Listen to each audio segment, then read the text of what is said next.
Hello welcome to Amith's farm 9th സ്റ്റാൻഡേർഡിൻ്റെ social സയൻസിൻ്റെ ഒരു മോഡൽ ക്വസ്റ്റ്യൻ പേപ്പറാണ് നമ്മൾ ഈ വീഡിയോയിൽ ഷെയർ ചെയ്യുന്നത് കേട്ടോ.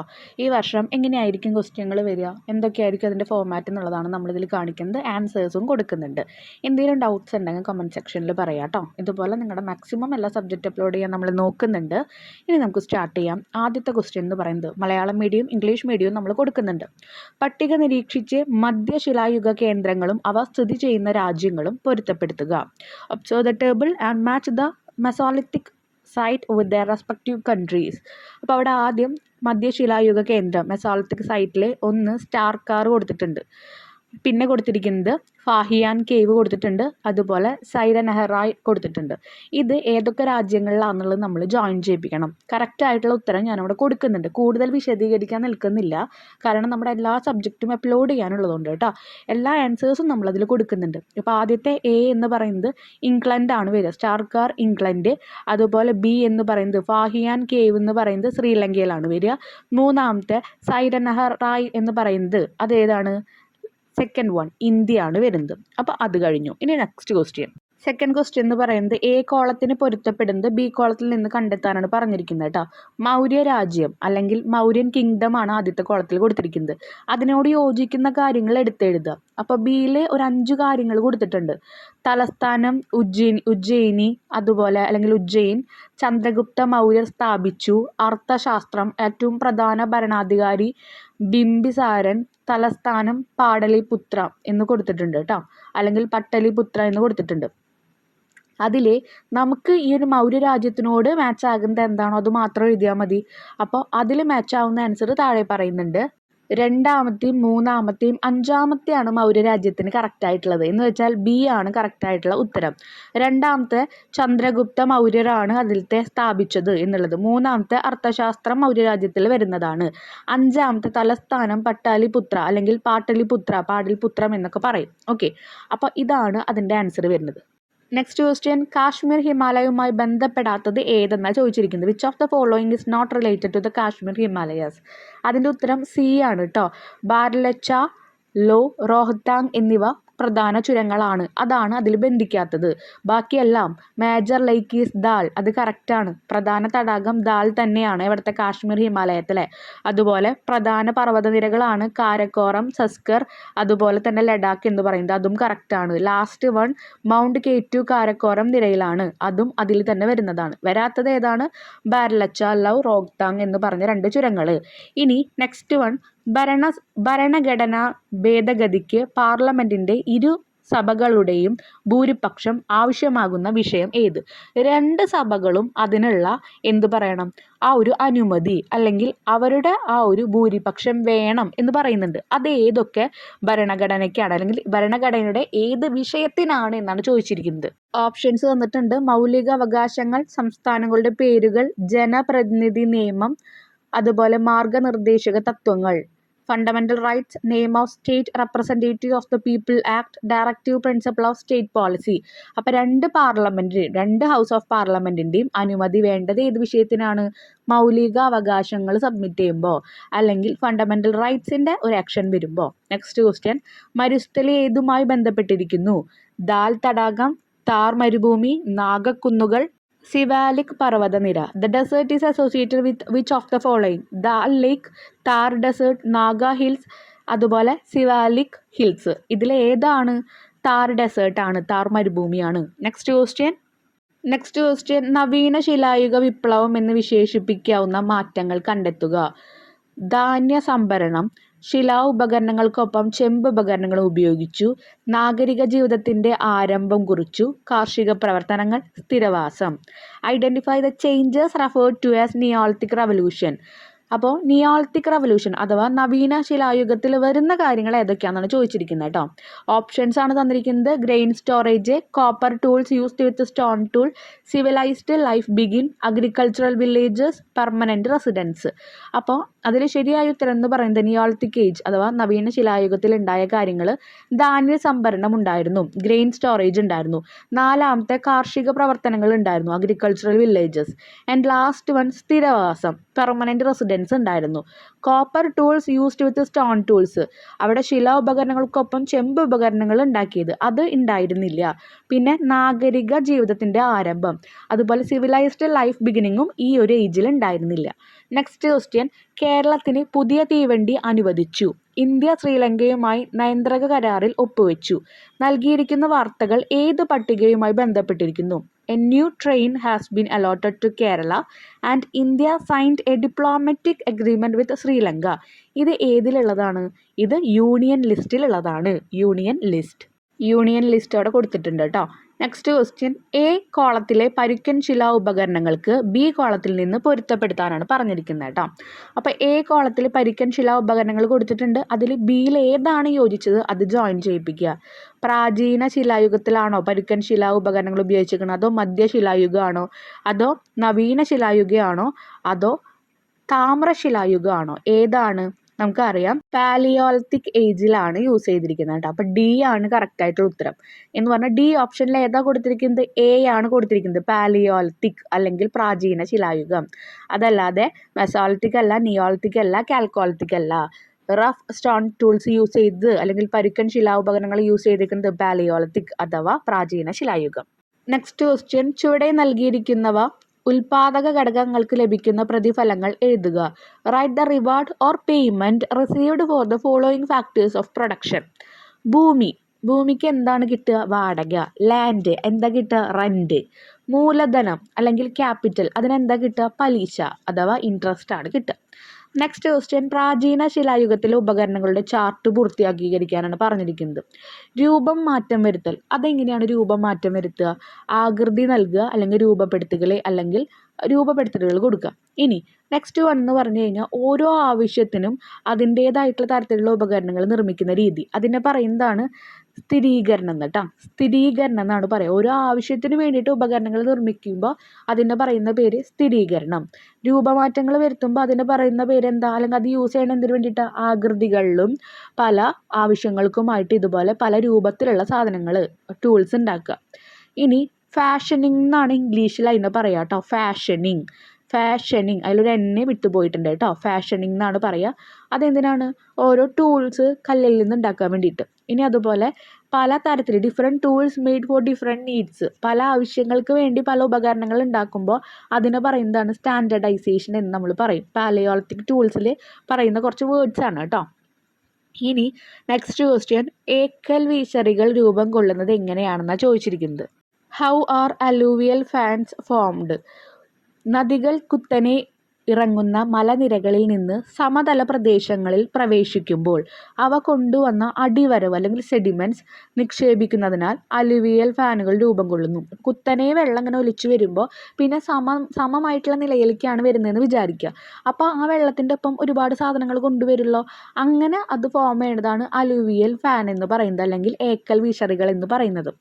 അലുവിയൽ fans are formed by the deposition of sediments. Deposit ചെയ്യാണ് എന്ത്? സെഡിമെൻറ്റ്സ്. ക്യാരീഡ് ബൈ റിവേഴ്സ്, നദികളാണ് കൊണ്ടുവരുന്നത്. When they enter flat plain from steep slope എന്ന് പറഞ്ഞാൽ കുത്തനെയുള്ള സ്ഥലത്ത് നിന്ന് ഫ്ലാറ്റ് പ്ലെയിൻസ് നിരപ്പായ സ്ഥലത്തേക്ക് വരുമ്പോൾ അവർ കൊണ്ടുവരുന്ന സെഡിമെൻറ്റ്സ് അവിടെ ഡെപ്പോസിറ്റ് ചെയ്യുക, അതിന് പറയുന്നത്. നെക്സ്റ്റ് വൺ, കുമാവൂൺ ഹിമാലയം, ഗാഡ്വാൾ ഹിമാലയം എന്നിവ വിശദീകരിക്കാനാണ് പറഞ്ഞിരിക്കുന്നത്. അപ്പോൾ കുമാവൂൺ ഹിമാലയം അതുപോലെ ഗാഡ്വാൾ കേട്ടോ. കുമാവൂൺ എന്ന് പറഞ്ഞാൽ ഉത്തരാഖണ്ഡ് സംസ്ഥാനത്തിൻ്റെ കിഴക്കൻ ഭാഗമാണ്. ഗാഡ്വാൾ അല്ലെങ്കിൽ ഗഡ്വാൾ എന്ന് പറഞ്ഞാൽ പടിഞ്ഞാറൻ ഭാഗമാണ്. Okay. Kumaon eastern part of Uttarakhand, Garhwal ഏതാണ്? Western part of Uttarakhand. ഇനി അടുത്തത്, മൗര്യ സാമ്രാജ്യത്തിലെ സഹവർത്തിത്വത്തിൻ്റെ അശോകദമയുടെ പങ്ക് എന്ത്? ഇവിടെ പറയുന്നത് role of Ashoka dhamma in coexistence in the Mauryan empire. എന്താണ്? മതസഹിഷ്ണുത, അഹിംസ, സത്യസന്ധത, ജനങ്ങളുടെ ക്ഷേമം ഉറപ്പാക്കൽ, ഇതൊക്കെയായിരുന്നു അവിടെ ആ ഒരു അശോകദമയുടെ പങ്ക് എന്ന് പറയുന്നത്. Promoted religious tolerance, non violence, honesty and public welfare. ഇനി നെക്സ്റ്റ് വൺ, ആദ്യകാല പിൻകാല വേദകാല ജനജീവിതം താരതമ്യം ചെയ്യുക. വേദകാലത്തിൻ്റെ ആദ്യകാലം എങ്ങനെയായിരുന്നു, പിൽക്കാലം പിന്നീട് എന്തായിരുന്നു എന്നുള്ളതൊക്കെ ഒന്ന് താരതമ്യം ചെയ്ത് എഴുതാനാണ് പറഞ്ഞിരിക്കുന്നത്. ശ്രദ്ധിക്കുക, ഞാനിവിടെ അതിൻ്റെ പോയിൻറ്റ്സ് ആയിട്ടാണ് കൊടുക്കുന്നത്. നിങ്ങൾ ആൻസർ എഴുതുമ്പോൾ ഈ ഒരു 4 മാർക്കിൻ്റെ ക്വസ്റ്റ്യൻ ഒന്നും ഒരു ലൈൻ എഴുതിയാൽ പോരാ. അപ്പോൾ അതിനെക്കുറിച്ച് നിങ്ങൾ അറിയാവുന്ന രീതിയിൽ നിങ്ങൾ എക്സ്പ്ലെയിൻ ചെയ്യുക. അപ്പോൾ ടെക്സ്റ്റ് വായിച്ചുള്ളവർക്ക് ഓരോ വേർഡും കിട്ടിക്കഴിഞ്ഞാൽ അതിനെ എക്സ്പ്ലെയിൻ ചെയ്യാൻ പറ്റും. കാരണം ഉത്തരങ്ങൾ കൊടുത്തിട്ടുണ്ട്, ഇതിനെ കുറച്ച് എക്സ്പ്ലെയിൻ ചെയ്ത് എഴുതിയാൽ മതി. ആദ്യകാലം മൃഗസംരക്ഷണം, ഗോത്ര സമൂഹം, പ്രകൃതി ദേവാരാധന. ഏളി മുൻപ് ആദ്യം ചെയ്തിരുന്നത് കാറ്റിൽ റിയറിങ്, നമ്മൾ പറഞ്ഞു മൃഗസംരക്ഷണം. ട്രൈബൽ സൊസൈറ്റി, നാച്ചുർ വർക്ക്ഷിപ്പ്, പ്രകൃതിയെയായിരുന്നു അവർ ആരാധിച്ചിരുന്നത്. പിന്നത്തെ കാലത്ത് എന്താണ്ടായി, കൃഷി വന്നു, അഗ്രികൾച്ചർ. പിന്നെ വർണ്ണവ്യവസ്ഥ, കാസ്റ്റ് സിസ്റ്റം വന്നു. പിന്നെ യജ്ഞങ്ങൾ, യജ്ഞാസ് തുടങ്ങി, ഓരോ പൂജകളും കാര്യങ്ങളൊക്കെ തുടങ്ങി. അതിൽ നമുക്കൊരു ബി ക്വസ്റ്റ്യൻ ഉണ്ട്. Explain how the functioning of the Buddhist sangha helped in developing democratic and moral values in society. ബുദ്ധമത സംഘത്തിൻ്റെ പ്രവർത്തന രീതി സമൂഹത്തിൽ ജനാധിപത്യ ബോധവും മൂല്യബോധവും വളർത്തുന്നതിന് സഹായകമായത് എങ്ങനെയാണെന്ന് വിശദീകരിക്കുക. ദ ബുദ്ധിസ്റ്റ് സംഘ followed A system of collective decision making. Important matters were discussed in assemblies and decisions were taken with the consent of members.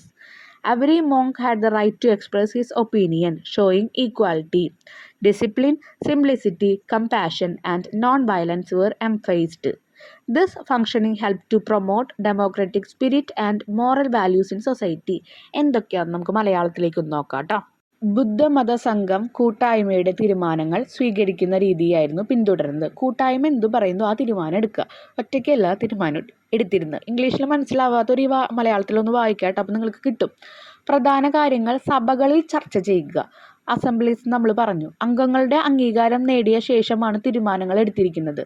ഓരോ ഭിക്ഷുക്കനും സ്വന്തം അഭിപ്രായം പ്രകടിപ്പിക്കാൻ അവകാശമുണ്ടായിരുന്നു. സമത്വം ഉറപ്പിക്കാൻ വേണ്ടിയിട്ടാണ് അങ്ങനെ ചെയ്തത്. നിയമാനുഷ്ഠാനം, ലാളിത്യം, കരുണ, അഹിംസ എന്നിവ പ്രാധാന്യം നൽകിയിരുന്നു. ഡിസിപ്ലിൻ, സിംപ്ലിസിറ്റി, കമ്പാഷൻ എന്നൊക്കെ നമ്മൾ പറഞ്ഞു. ഇതിലൂടെ ജനാധിപത്യ ബോധവും മൂല്യബോധവും സമൂഹത്തിൽ വളർന്നു. Promote democratic spirit and moral values എന്ന് പറഞ്ഞു. കാരണം നമ്മൾ ജീവിക്കുന്ന സ്ഥലത്തോട് ആ ഒരു ജനാധിപത്യത്തിനോടുള്ള ഒരു ബോധം വേണം. അതുപോലെ മൂല്യബോധം, നമ്മൾ എന്തൊക്കെ ഡിസിപ്ലിനായിട്ട് നടക്കുക, അവർക്ക് എന്തൊക്കെ കടമകൾ ചെയ്യുന്നുണ്ട്, അതാണ് മൂല്യബോധം അല്ലെങ്കിൽ മോറൽ വാല്യൂസ് എന്ന് പറയുന്നത് കേട്ടോ. നെക്സ്റ്റ് ക്വസ്റ്റ്യൻ, തെക്കു പടിഞ്ഞാറൻ മൺസൂണിൽ പർവ്വതങ്ങളുടെ സ്വാധീനം. അപ്പോൾ നമുക്കൊരു മാപ്പ് കാണിക്കുന്നുണ്ട്. അപ്പോൾ എങ്ങനെയാണ് ഈ ഒരു തെക്കു പടിഞ്ഞാറൻ മൺസൂണുകളെ ഈ ഒരു പർവ്വതങ്ങൾ സ്വാധീനിക്കുന്നത് എന്നുള്ളത് നിങ്ങൾ എഴുതണം. ഓക്കെ, അപ്പോൾ അവിടെ ആ പിക്ചർ കാണിക്കുന്നുണ്ട്, കാറ്റ് പോകുന്ന ഫ്ലോയും അവിടെ എങ്ങനെയാണ് മലകളുള്ളത് എന്നൊക്കെ കാണുന്നുണ്ട്. ഓക്കെ, അപ്പോൾ പർവ്വതങ്ങൾ മഴവെള്ളം തടഞ്ഞ് കാറ്റിൻ്റെ ദിശ മാറ്റുന്നു. മഴയുള്ള ഭാഗവും മഴക്കുറവ് പ്രദേശവും സൃഷ്ടിക്കുന്നു. അപ്പോൾ പർവ്വതങ്ങൾ കാരണം എന്തു ചെയ്യും, ആ ഒരു കാറ്റ് വരുന്ന ദിശ അവരെന്തു ചെയ്യും, അവിടെ തടയും. കുറേ വലിയ പർവ്വതങ്ങൾ ഉണ്ടെങ്കിൽ അപ്പോൾ എന്തു ചെയ്യും, മഴ വരുന്ന ഒരു ഭാഗത്ത് മഴയും ഒരു ഭാഗത്ത് മഴക്കുറവും ഉണ്ടാകും. എല്ലാ ഭാഗത്തും ഒരുമിച്ച് മഴ പെയ്ത് കഴിഞ്ഞാൽ പിന്നെ നമുക്ക് ഈ രാജ്യം ഉണ്ടാവുമോ, ഇല്ല. അപ്പോൾ അതിനെയൊക്കെ അവിടെ ഇവിടെയൊക്കെ ആയിട്ട് മഴ പെയ്തും പല സ്ഥലത്തും ഇങ്ങനെ ബാലൻസ് ചെയ്യാൻ വേണ്ടിയിട്ട് ഈ മൗണ്ടൈൻസ് ഹെൽപ്പ് ചെയ്യുന്നുണ്ട് കേട്ടോ. ഇനി അതിൻ്റെ ഇംഗ്ലീഷ് നോക്കാം. Influence of mountains on SW എന്ന് വെച്ചാൽ സൗത്ത് വെസ്റ്റ് മൺസൂൺ എന്ന് പറയുന്നത്. അപ്പോൾ അവിടെ നമ്മളിപ്പോൾ പറഞ്ഞ കാര്യങ്ങൾ തന്നെ, mountain block rainfall, change wind direction, create wet and dry regions. അവിടെ മഴയെ ബ്ലോക്ക് ചെയ്യുന്നു, ദിശ മാറ്റുന്നു, പിന്നെ മഴയുള്ള രാജ്യവും അതുപോലെ മഴയില്ലാത്ത പ്ലേസും സൃഷ്ടിക്കുന്നു. വെറ്റ് ആൻഡ് ഡ്രൈ റീജിയൻ എന്ന് പറയുന്നതുകൊണ്ട് അതാണ് ഉദ്ദേശിക്കുന്നത് കേട്ടോ. ഇനി അതിലൊരു ക്വസ്റ്റ്യൻ ഉണ്ട്, നമുക്ക് ഒരു ഗ്രാഫ് തന്നിട്ടുണ്ട്. അതെന്താ, വാർഷിക പദ്ധതി എന്നാണ് പറഞ്ഞിരിക്കുന്നത്. ഓക്കെ, അതിൻ്റെ ഓരോ സമയത്തുള്ള ആ ഒരു വകയിരുത്തൽ അല്ലെങ്കിൽ എന്താ പറയുക, ആ ഒരു കോടിയിലുള്ള വകയിരുത്തലാണ് പറഞ്ഞിരിക്കുന്നത്. ക്വസ്റ്റ്യൻ വായിച്ചാൽ ഒന്നും കൂടി വ്യക്തമായിട്ട് നിങ്ങൾക്ക് മനസ്സിലാവും. Observe the given graph, it show the allocation of health service in Kerala's annual plan. അപ്പോൾ ഹെൽത്ത് സർവീസാണ്, ആരോഗ്യത്തിൽ വരുന്ന ഓരോ സർവീസുകളുമാണ് ഇവിടെ പറയുന്നത്. അപ്പോൾ ഓരോ വർഷവും എന്തൊക്കെ മാറ്റങ്ങളാണ് വന്നിരിക്കുന്നത് എന്നുള്ളത് വിലയിരുത്തി നിങ്ങളോട് എഴുതാനാണ് പറഞ്ഞിരിക്കുന്നത് കേട്ടോ. ഗവൺമെൻറ് ഹെൽത്ത് കെയറിനെ പറ്റിയിട്ടാണ് പറഞ്ഞിരിക്കുന്നത്. ഓക്കെ, അപ്പോൾ നമുക്ക് നോക്കാം. The graph shows the allocation for healthcare has increased steadily for 2020 to 21 onwards, except from the first 2 years where it remained constant. നോക്കിക്കഴിഞ്ഞാൽ അറിയാം, ആദ്യത്തെ 2 കൊല്ലം 2020 തൊട്ടിട്ട് 2022 വരെ ഒരുപോലെയാണ്, കോൺസ്റ്റൻ്റ് ആയിട്ടാണ് നിൽക്കുന്നത് ഹെൽത്ത് കെയർ. ഓക്കെ, നമ്മുടെ ആരോഗ്യത്തിനെ സംരക്ഷിക്കുന്ന രീതികൾ, ഓക്കെ, ഗവൺമെൻറ്റിൻ്റെ വകയുള്ള സർവീസസ്. എന്നാൽ 2022 കഴിയുമ്പോൾ അതിൽ നല്ല ഇൻക്രീസാണ് വന്നിരിക്കുന്നത്. ഓരോ വർഷം കൂടുന്തോറും കുറച്ച് ഇൻക്രീസ്മെൻ്റ് അവിടെ വരുന്നുണ്ട്. ഓക്കെ, അപ്പോൾ ഇവിടെ പറഞ്ഞിട്ടുണ്ട്, this trend highlight the government priority in strengthening the health care sector. അപ്പോൾ ഇങ്ങനെ അതിൻ്റെ ആ ഒരു എണ്ണം കൂടിക്കൊണ്ടിരിക്കുമ്പോൾ അല്ലെങ്കിൽ വലുപ്പം കൂടിക്കൊണ്ടിരിക്കുമ്പോൾ മനസ്സിലാക്കേണ്ടത് ഗവൺമെൻറ് എന്ത് ചെയ്യുന്നുണ്ട്, നമുക്ക് മുൻഗണന നൽകുന്നുണ്ട് ആൾക്കാരുടെ ആരോഗ്യത്തിന്. Increased investment ensure better medical facility, improved health of citizen and reduce mortality. മരണങ്ങളെല്ലാം കുറച്ച് ആൾക്കാരുടെ ആരോഗ്യത്തിന് എന്ത് ചെയ്യുന്നുണ്ട്, പ്രാധാന്യം കൊടുത്തുകൊണ്ട് എല്ലാ ആരോഗ്യത്തിനുള്ള ഫെസിലിറ്റീസും അല്ലെങ്കിൽ എല്ലാ സൗകര്യങ്ങളും ഒരുക്കുന്നുണ്ട്. Healthy citizen form A strong human resource base which is essential for economic and social development. നമ്മുടെ രാജ്യത്തിൻ്റെ സൊസൈറ്റി വൈസ് ആയാലും എക്കണോമിക് അതിൻ്റെ മൂല്യങ്ങൾ എന്ന് വെച്ച് കഴിഞ്ഞാൽ നമുക്കിപ്പോൾ എന്തെങ്കിലും ക്യാഷിൻ്റെ ആവശ്യങ്ങൾ അല്ലെങ്കിൽ ക്യാഷ് നമ്മൾ അതെല്ലാം വർദ്ധിപ്പിക്കണമെങ്കിൽ ആര് വേണം, ആൾക്കാർ വേണ്ടേ? അപ്പോൾ ആ ഹ്യൂമൻ ഹെൽത്തോടു കൂടി ഇരുന്നാൽ മാത്രമാണ് രാജ്യത്തിനൊരു പുരോഗതി ഉണ്ടാവുള്ളൂ. Thus the government focus on health care contribute directly to human resource development. മലയാളത്തിൽ നോക്കാം. ഗ്രാഫ് നോക്കുമ്പോൾ 2020-21 മുതൽ ആരോഗ്യ സേവനങ്ങൾക്ക് അനുവദിച്ച തുക വർഷേന വർദ്ധിച്ചു വരുന്നുണ്ട്. ആദ്യ 2 വർഷം തുക സ്ഥിരമായിരുന്നെങ്കിലും പിന്നീട് തുടർച്ചയായി വർദ്ധിച്ചിരിക്കുന്നു. ഇത് ഗവൺമെൻറ് ആരോഗ്യ മേഖലയ്ക്ക് പ്രത്യേക പ്രാധാന്യം കൊടുക്കുന്നതിന് തെളിവാണ്. ആരോഗ്യത്തിനുള്ള കൂടുതൽ നിക്ഷേപം മെച്ചപ്പെട്ട ചികിത്സാ സൗകര്യങ്ങളും ജനങ്ങളുടെ ആരോഗ്യ നിലവാരവും മരണനിരക്ക് കുറയുന്നതിനും സഹായകരമാണ്. ആരോഗ്യവാന്മാരായ പൗരന്മാർ ശക്തമായ വിഭവശേഷിയായി മാറുന്നു. അതിനാൽ ഗവൺമെൻറ് ആരോഗ്യത്തിനായി നൽകുന്ന പ്രാധാന്യം നേരിട്ട് മാനവ വിഭവ വികാസത്തിനോട് ബന്ധപ്പെട്ട് നിൽക്കുന്നു. അപ്പോൾ ഈ ഒരു വികസനം എന്ന് പറയുന്നത് എന്തിൻ്റെ വികസനമാണ്? മാനവ വിഭവ വികസനമാണ്, ആൾക്കാരുടെ വികസന. ആൾക്കാർക്ക് ഹെൽത്തോടു കൂടി ഇരിക്കുമ്പോൾ നമ്മുടെ രാജ്യം എന്ത് ചെയ്യുമ്പോൾ ഒന്നും കൂടി പുരോഗമിക്കും, അതാണ് പറയുന്നത്. നെക്സ്റ്റ് ക്വസ്റ്റ്യൻ, ഹിമാലയ പ്രദേശത്തിൻ്റെ കാലാവസ്ഥ എന്താണെന്ന് എഴുതാനാണ് പറഞ്ഞിരിക്കുന്നത്. ക്ലൈമറ്റ് ഓഫ് ഹിമാലയൻ റീജിയൻ എന്താണ് നമുക്കറിയാം, കോൾഡാണ്, തണുപ്പാണ്, കൂടുതൽ മഴയുണ്ടാവും, ഹൈ റെയിൻഫോൾ ഉണ്ടായിരിക്കും, മഞ്ഞുവീഴ്ച ഉണ്ടായിരിക്കും, സ്നോഫാൾ ഉണ്ടായിരിക്കും. നിങ്ങൾ എഴുതുമ്പോൾ കുറച്ചും കൂടി വിശദീകരിച്ച് ഇതിനെപ്പറ്റി എഴുതുക കേട്ടോ. ഇനി അതിലൊരു ബി ക്വസ്റ്റ്യൻ ഉണ്ട്. Explain the reason why rivers disappear in the Bhabar region. എന്തുകൊണ്ടാണ് ബാബർ റീജിയനിലെ ബാബർ മേഖലയിലൂടെ നദികൾ അപ്രത്യക്ഷമാകുന്നതിൻ്റെ കാരണം വിശദമാക്കാനാണ് പറഞ്ഞിരിക്കുന്നത്. ആൻസേഴ്സ് വായിക്കാം. The Bhabar region lies along the foothills of the Himalaya. Bhabar മേഖല എന്ത് ചെയ്യുന്നുണ്ട്, ഹിമാലയത്തിൻ്റെ അടിവാരത്താണ് സ്ഥിതി ചെയ്യുന്നത്. This area is made of porous rock debris and pebbles brought down by rivers. ഇവിടെ പാറക്കഷ്ണങ്ങളും കല്ലുകളും നിറഞ്ഞ ദ്രവ്യമൂലകം കാണപ്പെടുന്നുണ്ട്. When river enter this region, water seeps underground through the porous soil and stone. നദികൾ ഈ പ്രദേശത്ത് പ്രവേശിക്കുമ്പോൾ വെള്ളം പൊടിക്കല്ലുകൾക്കും മണൽ കൂമ്പാരങ്ങൾക്കും ഇടയിൽ ചോരിപ്പോകുന്നു. അപ്പോൾ എന്ത് ചെയ്യുന്നുണ്ട്, അവിടെ ഹിമാലയിൽ നിന്ന് വരുന്ന ആ ഒരു വെള്ളം എന്ന് പറയുന്നത് ബാബർ റീജിയത്തിൽ എത്തുമ്പോൾ അവിടെ കുറേ കല്ലുകളൊക്കെയാണ് ഉള്ളത്, അതുപോലെ മണൽത്തരികളും. അപ്പോൾ വെള്ളം അവിടെ എത്തുമ്പോൾ എന്ത് ചെയ്യും, അത് അണ്ടർഗ്രൗണ്ടിലേക്ക്, ആ ഭൂമിയുടെ അടിയിലേക്ക് പോയിക്കൊണ്ടിരിക്കുകയാണ്. As a result river appear to disappear on the surface in the Bhabar zone. അതുകൊണ്ട് എന്താണ്, അവിടുത്തെ നദികൾ എന്ത് ചെയ്യാണ്, നദികളെ അവിടെ ബാബർ റീജിയനിൽ എത്തുമ്പോൾ അപ്രത്യക്ഷമാകുന്നു.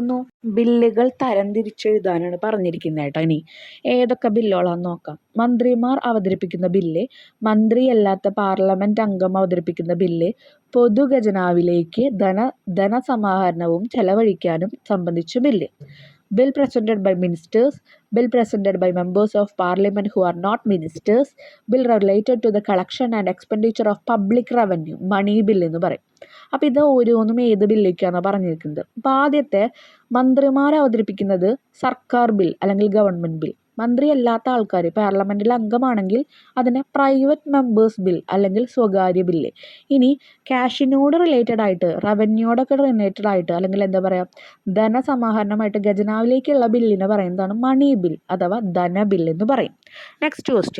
നെക്സ്റ്റ് ക്വസ്റ്റ്യൻ അർത്ഥശാസ്ത്രം എഴുതിയത് ആര്? അർത്ഥശാസ്ത്രത്തിൽ പ്രതിപാദിക്കുന്ന സ്പത്താംഗങ്ങൾ രാജ്യത്തിൻ്റെ നിലനിൽപ്പിനെ എങ്ങനെ സ്വാധീനിക്കുന്നു എന്ന് വിലയിരുത്തുക. അർത്ഥശാസ്ത്രം എഴുതിയത് കൗട്ടില്യൻ അല്ലെങ്കിൽ ചാണക്യനാണ്. ഓക്കെ. ഇനി രാജ്യത്തിൻ്റെ ശക്തിയും നിലനിൽപ്പും ഉറപ്പാക്കാൻ അദ്ദേഹം സപ്താംഗ സിദ്ധാന്തം മുന്നോട്ട് വെച്ചു. ഇനി അതിൻ്റെ ആ ഒരു അംഗങ്ങൾ ആരൊക്കെയാണ്? അതിൽ രാജാവുണ്ട്, ഭരണത്തിൻ്റെ തലവനാണ്, ധാർമ്മികവും നീതിപൂർണവുമായിരിക്കും. അതുപോലെ മന്ത്രിമാരുണ്ട്, രാജാവിന് ഉപദേശിക്കാനും കാര്യക്ഷമമായി ഭരണം നടത്തുവാനും ഉള്ളത്. ഇനി പ്രജകൾ അല്ലെങ്കിൽ ഭൂമിയുണ്ട്, രാജ്യം എന്നാണ് അതിന് പറയുന്നത്. ജനങ്ങളുടെ ക്ഷേമമാണ് രാജ്യത്തിൻ്റെ അടിസ്ഥാനം. ഇനി അടുത്തത് കോട്ട അല്ലെങ്കിൽ അവർ സംരക്ഷിക്കാനുള്ളത് ദുർഗ് എന്ന് പറയുന്നുണ്ട്. ശത്രു ആക്രമണങ്ങളിൽ നിന്ന് സംരക്ഷിക്കാനാണ് കോട്ടകളുള്ളത്. നെക്സ്റ്റ് ധനമുണ്ട് അല്ലെങ്കിൽ ഖജനാവ്, സാമ്പത്തിക ശക്തി രാജ്യത്തിൻ്റെ സ്ഥിരത ഉറപ്പാക്കുന്നുണ്ട് അതിന് വേണ്ടിയിട്ട്. ഇനി സേന, രാജ്യരക്ഷയ്ക്കുള്ള സൈനിക ശക്തി. ഇനി മിത്രം അല്ലെങ്കിൽ സംഘങ്ങൾ, സൗഹൃദ രാജ്യങ്ങൾ, സുരക്ഷയും വികസനവും ഉറപ്പാക്കുന്നത്. ഇനി Arthashastra was written by Kautilya അല്ലെങ്കിൽ Chanakya to ensure the strength and stability of the state. നമ്മളിപ്പോൾ പറഞ്ഞ കാര്യങ്ങൾ കേട്ടോ. He propose the theory of Saptanga, 7 limbs of the state. അതിൽ കിങ് നമ്മൾ പറഞ്ഞു ഹെഡ് ഓഫ് അഡ്മിനിസ്ട്രേഷൻ ആണ്, must be moral and just. ഇനി അവിടെ മിനിസ്റ്റേഴ്സ് പറഞ്ഞു അഡ്വൈസ് ദ കിങ്, കിങ്ങിനെ ഉപദേശിക്കുന്നുണ്ട്. ആൻഡ് എൻഷുർ എഫിഷ്യൻറ്റ് ഗവേണൻസ്, നല്ല ഭരണമാണെന്ന് ഉറപ്പുവരുത്തുന്നു. പിന്നെ അവിടുത്തെ ആൾക്കാർ അല്ലെങ്കിൽ ജനപ്പട എന്ന് പറയും. Welfare of the people is the foundation of the state. അടുത്തത് ദുർഗ അല്ലെങ്കിൽ fort, provide defines against enemy attacks. ആൾക്കാരുടെ കയ്യിൽ നിന്ന് അറ്റാക്ക്, എനിമിയുടെ അവിടെ നിന്ന് അറ്റാക്ക് വന്നു കഴിഞ്ഞാൽ അതിനെ എതിർക്കുക, ഡിഫെൻസ് ചെയ്യുക. അടുത്തത് ട്രഷറി, എക്കണോമിക് സ്ട്രെങ്ത് ആണ്. പിന്നെ ആർമി, മിലിറ്ററി പവറാണ് നമ്മളെ സംരക്ഷിക്കാനുള്ളത്. ഇനി ഇതുപോലെ സ്ട്രോങ് ആൻഡ് സ്റ്റേബിൾ ആയിട്ട് ഒരു രാജ്യം മുഴുവൻ നിന്നാൽ മാത്രമാണ് അവിടെ നമുക്ക് എന്ത് പറ്റുള്ള ഒരു സുരക്ഷ ഉണ്ടാവുള്ളൂ കേട്ടോ. ഇനി അടുത്ത ക്വസ്റ്റ്യൻ എന്ന് പറയുന്നത് പുരാതന ഭരണ സംവിധാനം ആധുനിക ജനാധിപത്യത്തിനോട് വളരെയധികം സാമ്യമുള്ളതായിരുന്നു. നിങ്ങളുടെ അഭിപ്രായം സമർത്ഥമാക്കുക. Ancient system of administration closely resembled modern democracy. Justify your opinion. അപ്പോൾ ഈ ഒരു എന്താ പറയുക, ഇപ്പോഴത്തെ ആ ഒരു മോഡേൺ ഡെമോക്രസിയോട് കുറച്ചും കൂടി മാച്ചുള്ളായിരുന്നു പണ്ടത്തെ ആ ഒരു അഡ്മിനിസ്ട്രേഷൻ സിസ്റ്റം എന്ന് പറയുന്നത്. ഏതായിരുന്നു അത്? അതിന് പറയുന്നതാണ് ദ വഞ്ചി കോൺഫെഡറസി അല്ലെങ്കിൽ Vanji Mahajanapada had a system that closely resembled modern democracy. ഇന്നത്തെ ഒരു മോഡേൺ ഡെമോക്രസിയോട് അല്ലെങ്കിൽ ആ ഒരു ഭരണ സംവിധാനത്തോട് യോജിച്ച് നിൽക്കുന്നതാണ് വഞ്ചി മഹാജനപട എന്ന് പറയുന്നത്. അതിലുള്ള important matters were discussed in a general assembly. അവിടെയുള്ള പ്രധാന മാറ്റേഴ്സ് എന്താണ്? ഒരു ജനറൽ ആയിട്ടൊരു അസംബ്ലി വെക്കും, ഒരു ആലോചന, ഒരു എന്താ പറയുക കൂട്ടാലോചന കേന്ദ്രം പോലെ വെച്ചിട്ട് അവിടെയാണ് അവർ സംസാരിക്കുക. Decision were taken collectively with the consent of members. എല്ലാ മെമ്പേഴ്സിൻ്റെയും അഭിപ്രായങ്ങൾ മാനിച്ചുകൊണ്ടാണ് അവരെന്ത് ചെയ്യുക, അതൊന്നൊരു തീരുമാനം എടുക്കുക. Every member had the right to express opinion showing equality. നമ്മൾ നേരത്തെ പറഞ്ഞ പോലെ എല്ലാവരുടെ അഭിപ്രായം പറയാനുള്ള ഒരു ഓപ്ഷൻ അവിടെ വരുന്നുണ്ട്. എല്ലാവരും എന്ത് ചെയ്യുന്നുണ്ട്? Leadership was based on participation and consensus, not absolute monarchy. ആരൊക്കെയാണ് അവിടെ ഏറ്റവും നന്നായിട്ട് പാർട്ടിസിപ്പേറ്റ് ചെയ്യുന്നത് നോക്കിയിട്ടാണ് ലീഡർഷിപ്പ് കൊടുക്കുക. Thus the Vajji system promoted collective decision making and equality, making it similar to modern democracy. അത് മോഡേൺ ഡെമോക്രസിയോട് ഏറെ ബന്ധപ്പെട്ട് വന്നിരിക്കുന്നത്. ഇനി ഇതിൻ്റെ മലയാളം നോക്കാം. വഞ്ചി സംഘം, വഞ്ചി മഹാജനപദം ആണ് ആധുനിക ജനാധിപത്യത്തോട് സാമ്യമുള്ള പുരാതന ഭരണ സംവിധാനം. പ്രധാന കാര്യങ്ങൾ സഭയിൽ ചർച്ച ചെയ്ത് തീരുമാനിച്ചിരുന്നു. അംഗങ്ങളുടെ അംഗീകാരത്തോടെ കൂട്ടായ്മയോടും തീരുമാനങ്ങളാണ് എടുത്തിരുന്നത്. ഓരോ അംഗത്തിനും അഭിപ്രായം പ്രകടിപ്പിക്കാൻ അവകാശമുണ്ടായിരുന്നു. അധികാരം ഒരു രാജാവിൽ കേന്ദ്രീകരിക്കാതെ പങ്കുവെച്ചും ഏകോപനത്തോടു കൂടിയാണ് പ്രവർത്തിച്ചിരുന്നത്. അതിനാൽ വഞ്ചി സംഘത്തിൻ്റെ ഭരണരീതി പങ്കാളിത്തം, സമത്വം, കൂട്ടായ്മയായ തീരുമാനങ്ങൾ എന്നിവയെ പ്രോത്സാഹിപ്പിച്ചു. ഇതെല്ലാം ആധുനിക ജനാധിപത്യത്തിനോട് മുഖ്യ സവിശേഷതകളാണ്. നെക്സ്റ്റ് ക്വസ്റ്റ്യൻ, ദാരിദ്ര്യം. ദാരിദ്ര്യം ഒരു വെല്ലുവിളിയാണെന്ന് നമുക്കറിയാം. പോവേർട്ടി ഒരു ചാലഞ്ചാണ്. അതിൻ്റെ റീസൺസ് എന്താ? വിദ്യാഭ്യാസം, റെഡ്യൂസ് ആക്സസ് ടു എഡ്യൂക്കേഷൻ. അപ്പോൾ അവിടെ വിദ്യാഭ്യാസം കുറയുന്നു. ആരോഗ്യം കുറയുന്നുണ്ട്. ഹെൽത്ത് എന്ത് ചെയ്യുന്നുണ്ട്? റെഡ്യൂസ് ആവുന്നുണ്ട്. എംപ്ലോയ്മെൻറ്റ് കുറയുന്നുണ്ട്. അതുപോലെ ഡെവലപ്മെൻറ്റ്, വികസനം കുറയുന്നുണ്ട്. ഇതൊക്കെയാണ് അതിൻ്റെ റീസൺസ്. നെക്സ്റ്റ്, തൊഴിലില്ലായ്മയുടെ തരങ്ങൾ. തൊഴിലില്ലായ്മ എന്ന് പറയുന്നത് എത്ര തരമുണ്ട്? നമുക്കറിയാം, ഘടനാപര തൊഴിലില്ലായ്മയുണ്ട്, സാങ്കേതിക തൊഴിലില്ലായ്മയുണ്ട്, സ്ട്രക്ചറൽ അൺഎംപ്ലോയ്മെൻ്റ് ഉണ്ട്, ടെക്നോളജിക്കൽ അൺഎംപ്ലോയ്മെൻ്റ് ഉണ്ട്. അങ്ങനെയാണെങ്കിൽ നമുക്ക് 2 എക്സാമ്പിൾ തന്നിട്ടുണ്ട്. അതിൽ ഏതാണ് എന്നുള്ള കാര്യങ്ങൾ എഴുതുക. അത് ഓരോന്നിനും എന്താണെന്നുള്ളതൊന്ന് എക്സ്പ്ലെയിൻ ചെയ്യാം കേട്ടോ. ഞാൻ വായിക്കാം. Okay. Akash is A skilled worker. The following opportunities were available to him. However, despite having the necessary skills and being willing to work, Akash was unable to get a job. Which type of unemployment does this situation relate to? Akash നല്ല കഴിവുള്ള ഒരു ജോലിക്കാരനാണ്. അദ്ദേഹത്തിന് ഒരുപാട് the following opportunities were available to him. ഒരുപാട് opportunities ഒക്കെ ഉണ്ട്. പക്ഷെ എന്താണെന്ന് വെച്ച് കഴിഞ്ഞാൽ despite having the necessary skills and being willing to work. എന്തിൽ വേണമെങ്കിലും അവൻ വർക്ക് ചെയ്യാനും തയ്യാറാണ്. പക്ഷേ അവന് ജോലി കിട്ടുന്നില്ല. നല്ല കഴിവൊക്കെ ഉണ്ട് കേട്ടോ, പക്ഷേ ജോലി കിട്ടുന്നില്ല. എന്തായിരുന്നു എൻ്റെ സിറ്റുവേഷൻ എന്ന് പറയുന്നത്? കുറേ പഠിപ്പ് കാര്യങ്ങളൊക്കെ ഉണ്ട്. അതിൻ്റെ ഒരു സിറ്റുവേഷൻ എന്ന് പറഞ്ഞാൽ സ്ട്രക്ചറൽ അൺഎംപ്ലോയ്മെൻ്റ് ആണ്. അതിൻ്റെ റീസൺ എന്താണെന്നുള്ളത് ഓരോന്നോരോന്ന് ഞാൻ പറഞ്ഞുതരാം. അടുത്തതെന്ന് പറഞ്ഞാൽ Tinu was working in a packing unit. ടിനുവിന് വലിയ കഴിവൊന്നുമില്ല. കാരണം ഒരു പാക്കിംഗ് യൂണിറ്റിലാണ് വർക്ക് ചെയ്യുന്നത്. പക്ഷെ അവിടെ പുതിയ മെഷീൻ വന്നപ്പോൾ അദ്ദേഹത്തിന് ജോലി പോയി. അപ്പോൾ എന്താണ് ഓരോന്നുള്ളത് ആദ്യം മനസ്സിലാക്കണം. സ്ട്രക്ചറൽ അൺഎംപ്ലോയ്മെൻറ്റ് എന്ന് പറഞ്ഞു കഴിഞ്ഞാൽ this occurs when there is A mismatch between the available job and skills of workers. ആൾക്കാരുടെ കയ്യിലുള്ള കഴിവും അവിടെ ഇപ്പോൾ അവൈലബിൾ ആയിട്ടുള്ള ജോലികളും ഇപ്പം നമുക്ക് ഉള്ള ജോലികളും തമ്മിൽ ഒരുപാട് മിസ്മാച്ചിങ് വ്യത്യാസം വരിക. എക്സാമ്പിളാണ്, if industry require skilled technician but workers only have traditional skill the remain unemployed. ഇൻഡസ്ട്രിയിലേക്ക് വേണ്ടത് ടെക്നിക്കൽ പരമായിട്ടുള്ള സ്കില്ലുള്ള ആൾക്കാർ, പക്ഷെ ആൾക്കാരുടെ കയ്യിൽ അവർ പഠിച്ചു വെച്ച പണ്ടത്തെ സ്കില്ല് മാത്രമേ ഉള്ളൂ. അപ്പോൾ അവർക്ക് പഠിപ്പുണ്ടെന്ന് പറഞ്ഞിട്ട് കാര്യമില്ല, പുതിയ സ്കില്ലില്ല. It is caused by changes in the economy, demand pattern or industrial structure. ഇൻഡസ്ട്രിയുടെ സ്ട്രക്ചർ മാറുന്നതുകൊണ്ടാണ് ആ ഒരു ഡിഫറൻസ് വന്നത്. അതുകൊണ്ട് അതിനെ സ്ട്രക്ചറൽ അൺഎംപ്ലോയ്മെൻറ്റ് അല്ലെങ്കിൽ ഘടനാത്മക തൊഴിലില്ലായ്മ എന്ന് പറയുന്നു. അടുത്തത് ടെക്നോളജിക്കൽ അൺഎംപ്ലോയ്മെൻ്റ് ആണ്. This happen when machines and modern technology replace human labour. മനുഷ്യന്മാരെ റീപ്ലേസ് ചെയ്തുകൊണ്ട് മാറ്റി വെച്ചുകൊണ്ട് അവിടെ മെഷീൻസ് വരികയാണ്, കമ്പ്യൂട്ടേഴ്സ് റോബോട്ട്സ് ഒക്കെ വരുന്ന പോലെ. It is an outcome of industrial and technological advancement. അതെന്താ, ടെക്നോളജിക്കൽ പരമായിട്ടുള്ള ഒരു അഡ്വാൻസ്മെൻറ്റ് വരുന്ന കാരണം. അപ്പോൾ അതുകൊണ്ട് അതിനെ പറയുന്ന പേരെന്താണ്, സാങ്കേതിക തൊഴിലില്ലായ്മ എന്ന് പറയും. ആൾക്കാരെ മാറ്റി വെച്ചുകൊണ്ട് പുതിയ മെഷീൻസ് വരിക. യന്ത്രങ്ങൾ, ആധുനിക സാങ്കേതിക വിദ്യകൾ മനുഷ്യപ്രവർത്തനം മാറ്റുമ്പോൾ ഇവ സംഭവിക്കുന്നു. എക്സാമ്പിളാണ് കമ്പ്യൂട്ടർ, റോബോട്ടൊക്കെ. പിന്നെ ഇതിൻ്റെ കാരണം വ്യാവസായികവും സാങ്കേതിക പുരോഗതി വരികയാണ്. ഓക്കെ, അതുകൊണ്ടാണ് മെഷീൻസിനെ റീപ്ലേസ് ചെയ്യുന്നത്. ഇനി നെക്സ്റ്റ് വൺ, ശിലായുഗ കേന്ദ്രങ്ങളെ ശരിയായ കാലഘട്ടത്തിൽ അടയാളപ്പെടുത്താനാണ് പറഞ്ഞിരിക്കുന്നത്. ജാർമോ എന്ന് പറയുന്നത് ഏത് ഏജിലുള്ളതാണ്? ആ ഒരു സൈറ്റ് എന്ന് പറയുന്നത് ഏത് ഏജിൽ വരുന്നതാണ്? നവീന ശിലായുഗമാണ്. ഇനി അടുത്ത് വന്നത് നെവാസ എന്ന് പറയുന്നത് മിസോളിത്തിക് യുഗം അല്ലെങ്കിൽ മധ്യശിലായുഗം എന്ന് പറയും, മിസോളിത്തിക് ഏജ്.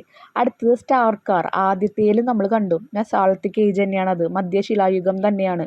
പിന്നെ ലോസ്കോ എന്ന് പറയുന്നത് പ്രാചീന ശിലായുഗത്തിൽ വരുന്നതാണ് കേട്ടോ, പാലിയോളിത്തിക് ഏജ് ആണ് കേട്ടോ ലോസ്കോ എന്ന് പറയുന്നത്. നെക്സ്റ്റ് ക്വസ്റ്റ്യൻ, ഹിമാലയത്തിലെ കൃഷിക്ക് അവിടെയുള്ള പ്രതിബന്ധങ്ങൾ എന്താണ്? അത് മറികടക്കാൻ നമുക്ക് എന്തൊക്കെ ചെയ്യാൻ പറ്റും? അഗ്രികൾച്ചർ ഇൻ ഹിമാലയാസ്, കൺസ്ട്രെയിൻസ് എന്താണ്, സൊല്യൂഷൻസ് എന്താണെന്ന് ചോദിച്ചിരിക്കുന്നത്. അപ്പോൾ അവിടെയുള്ള പ്രതിബന്ധങ്ങൾ, കൺസ്ട്രെയിൻസ്, തടസ്സങ്ങൾ എന്താണ്?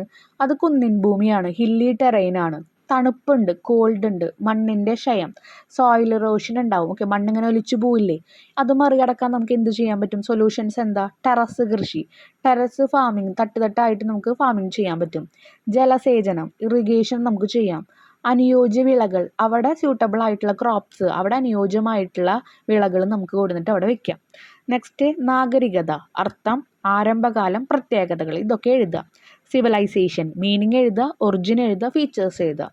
അതിൻ്റെ അർത്ഥം എന്ന് പറഞ്ഞാൽ സംസ്കാരത്തിൻ്റെ പുരോഗതിയായ ഘട്ടം, അതിനാണ് നാഗരികത എന്ന് പറയുന്നത്. അഡ്വാൻസ്ഡ് സ്റ്റേജ് ഓഫ് കൾച്ചർ, ഏത് കാലമാണത്? നിയോളിത്തിക് ഏജ് ആണ്, അഥവാ നവീന ശിലായുഗമാണ്. അതിൻ്റെ ഫീച്ചേഴ്സ്, നഗരങ്ങൾ, എഴുത്ത്, വ്യാപാരം എന്ന് പറഞ്ഞു. Site, writing, trade. ഇനി മഹാവീര തത്വങ്ങൾ എഴുതാനാണ് പറഞ്ഞിരിക്കുന്നത്, പ്രിൻസിപ്പിൾ ഓഫ് മഹാവീര കേട്ടോ.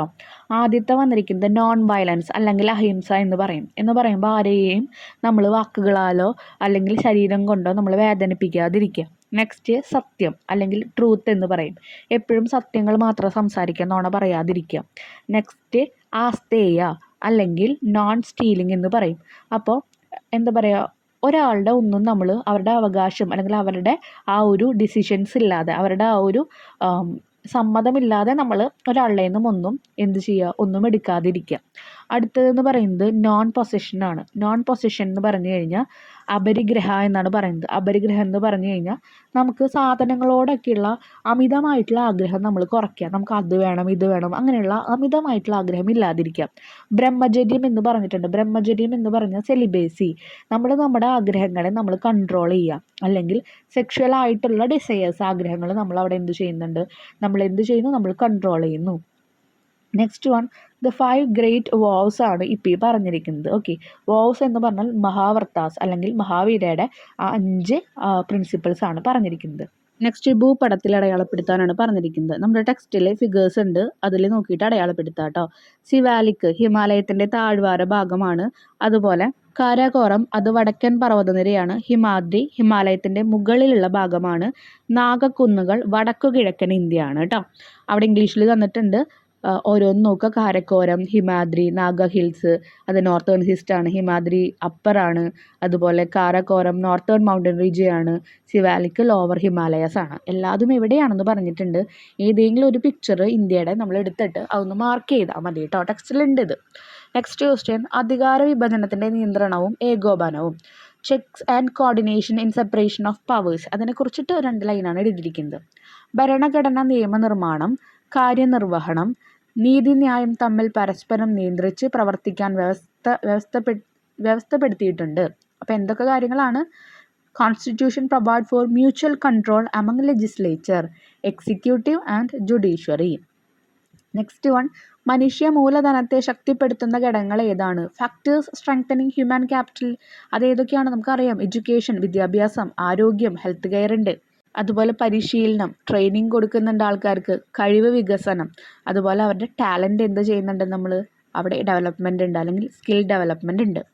നെക്സ്റ്റ് ക്വസ്റ്റ്യൻ, മഗധയുടെ വളർച്ചയിൽ ഭൂമിശാസ്ത്രത്തിൻ്റെ പങ്കെന്ത്? Role of geography in Magadha's growth. എന്തൊക്കെയാണ്? നദീതടങ്ങൾ, റിവർ വാല്യൂസ് ഉണ്ട്, ഫലഭൂമി, ഫെർട്ടൈൽ ലാൻഡ് ഉണ്ട്, ധാതു സമ്പത്ത്, മിനറൽ വെൽത്ത് ഉണ്ട്, വ്യാപാര മാർഗങ്ങൾ, ട്രേഡ് റൂട്ട്സ് ഉണ്ട്, പ്രകൃതി രക്ഷ, നാച്ചുറൽ പ്രൊട്ടക്ഷൻ ഉണ്ട്. അപ്പോൾ മഗധ ഗ്രോത്ത് ചെയ്യണമെങ്കിൽ അവിടെയുള്ള എല്ലാതും ഉണ്ട്. റിവർ വാല്യൂസ്, അതുപോലെ ഫെർട്ടൈൽ ആയിട്ടുള്ള ലാൻഡ്, ഫലഭൂഷ്ടിയുള്ള മണ്ണുണ്ട്, ഒരുപാട് ക്രോപ്സ് ഒക്കെ ഒരു കൾട്ടിവേറ്റ് ചെയ്തുകൂടെ, ട്രേഡ് നടത്താനുള്ള ഓരോ റൂട്ട്സൊക്കെ ഉണ്ട്. അതെല്ലാ പോയിന്റ്സും പഠിച്ചു വയ്ക്കുക കേട്ടോ. അതിൽ ബി ക്വസ്റ്റ്യൻ വരുന്നുണ്ട്, സ്റ്റോൺ ഏജ്, മെസോളിത്തിക് ഏജ്.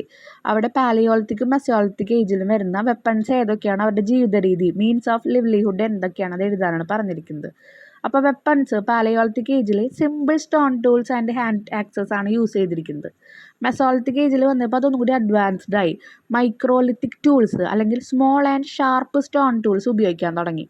പിന്നെ ജീവിത രീതി എന്ന് പറയുമ്പോൾ ആദ്യം ഹണ്ടിങ് ആൻഡ് ഗ്യാതറിങ് ഉണ്ടായിരുന്നു. മെസോളിത്തിക് ഏജിൽ നമ്മൾ എഴുതേണ്ടത് hunting, gathering and beginning of domestication and cultivation എന്ന് എഴുതണം. എന്ന് പറഞ്ഞ് മൃഗങ്ങളെ പരിപാലിക്കാനും കൃഷി ചെയ്യാനും അവർ തുടങ്ങി. ഓക്കെ.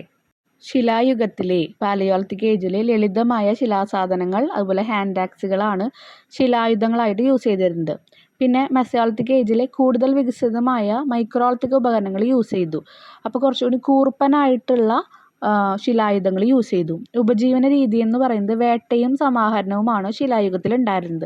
എന്നാൽ മധ്യശിലായുഗത്തിൽ വന്നപ്പോൾ വേട്ട, സമാഹരണം, അതുപോലെ മീനുകൾ പിടുത്തം തുടങ്ങി, അതുപോലെ എന്ത് ചെയ്യും, മൃഗങ്ങളെ പരിപാലിക്കാൻ തുടങ്ങി, അതുപോലെ കൾട്ടിവേഷൻ എഴുതിക്കോളാം എന്ന് പറഞ്ഞാൽ കൃഷി തുടങ്ങി എന്ന് എഴുതിക്കോളോട്ടെ നിങ്ങൾ. ലാസ്റ്റ് ക്വസ്റ്റ്യൻ, മധ്യ ഹിമാലയത്തിൻ്റെ പ്രത്യേകതകൾ, ക്യാരക്ടറിസ്റ്റിക് ഓഫ് മിഡിൽ ഹിമാലയാസ് ആണ് ചോദിച്ചിരിക്കുന്നത് കേട്ടോ. 3500 തൊട്ട് 4500 മീറ്റർ വരെ ഹൈറ്റ്, ഉയരമുണ്ട്. ഇടുങ്ങിയ താഴ്വാരങ്ങൾ, നാരോ വാല്യൂസ് ആണ്. ആപ്പിൾ കൃഷിയാണ് അവിടെ ഉണ്ടായിരുന്നത്, ആപ്പിൾ കൾട്ടിവേഷൻ ആണ്. മനോഹര കാഴ്ചകൾ ഉണ്ടായിരുന്നു. സീനറി എന്നൊക്കെ നമ്മൾ പറയില്ലേ, ബ്യൂട്ടിഫുൾ സീനറീസ് ഒക്കെ ഉണ്ടായിരുന്നു. അതിൽ നമുക്കൊരു ബി ക്വസ്റ്റ്യൻ ഉണ്ട്, describe the soil layers in the terrestrial plains, അല്ലെങ്കിൽ ഉത്തരേന്ത്യൻ പ്ലെയിൻസ് എന്നൊക്കെ പറയും.